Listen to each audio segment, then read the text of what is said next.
कितना सुंदर कहा है, स्मरण करिएगा जरा। शिवलिंग पे चढ़े हुए जल को जब हम अपने ऊपर प्रोक्षण करते हैं,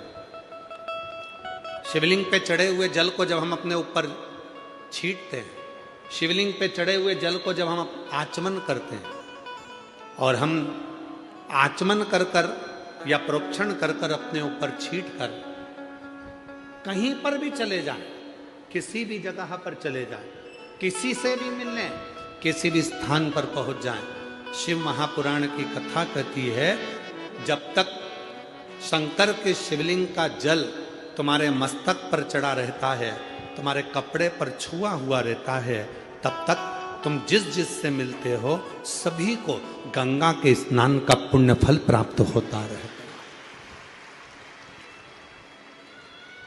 गंगा के स्नान।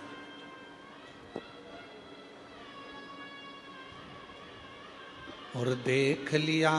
संसार हमने, सब मतलब के यार हमने देख लिया, झूठे नाते झूठे रिश्ते, झूठे नाते झूठे रिश्ते, अरे झूठा है संसार हमने देख लिया, देख लिया संसार हमने देख लिया, सब मतलब के यार हमने देख लिया। शंकर भगवान पर चढ़े हुए, और कई लोग कहते हैं गुरुजी वो शिव जी का चढ़ा हुआ जल जो हमारे मस्तक पर पड़ा हुआ है, हमारे कपड़े पर पड़ा हुआ है, वो तो सूख जाएगा, फिर भी किसी का स्पर्श करेंगे और उसको गंगा के स्नान का फल मिल जाएगा। ये जब जल सूख गया, जब जल समाप्त हो गया, तो फिर उसका फल कैसे मिले? शिव महापुराण की कथा कहती है अपने कपड़े पर जब पानी का छींटा लग जाता है, अपने तन पर कहीं पानी की एक बूंद भी गिर जाती है, तो ध्यान देना जब तक उस पर दूसरी बूंद ना पड़े तब तक वो स्थान पर उस बूंद का स्मरण, उस बूंद का स्थान बना ही रहता है, चाहे वो सूख जाए चाहे वो चले, चाहे वो सूख जाए, वो बूंद का स्थान बना ही रहता। शिव पर चढ़ा हुआ जल, भगवान शंकर पर चढ़ा हुआ जल जब हम प्रोक्षण करते हैं, शिव पर चढ़े हुए जल को जब हम अपने ऊपर छींट कर जाते हैं, शंकर पर चढ़े हुए जल का जब हम आचमन कर कर जाते हैं, तो जिस जिस से मिलते हैं, जिस जिस के करीब में जाते हैं, सबका उद्धार कर देते हैं, सबका कल्याण कर।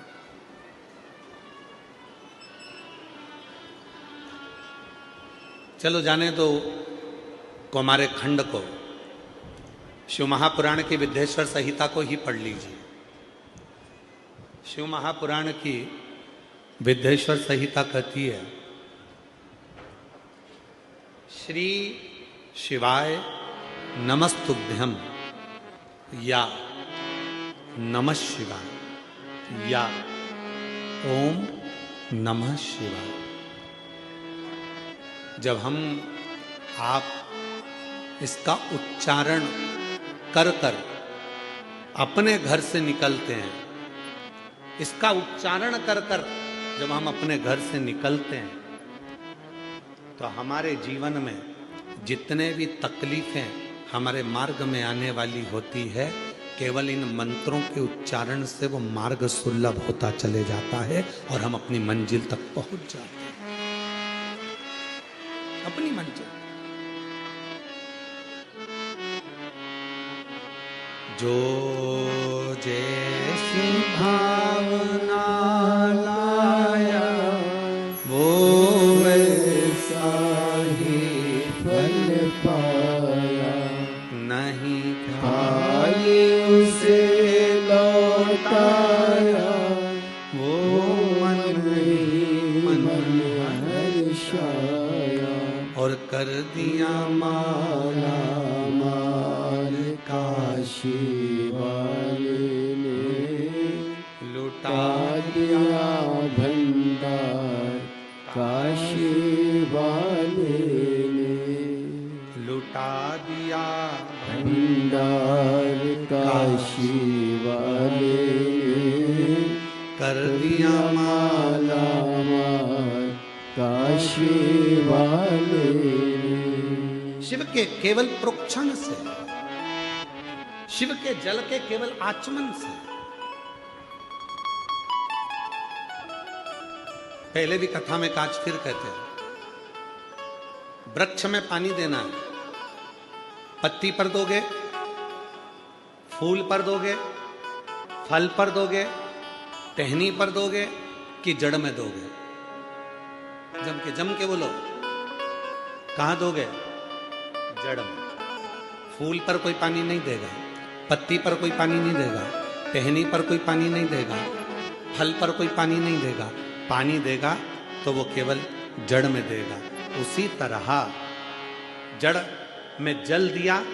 पत्ती को मिल गया, जड़ में पानी दिया, फल को मिल गया, जड़ में पानी दिया, फूल को मिल गया, जड़ में पानी दिया, टहनी को मिल गया। उसी तरह शिव महापुराण की कथा कहती है कि शिव को यदि हमने एक लोटा जल चढ़ाया तो वो 33 कोटि देवताओं को प्राप्त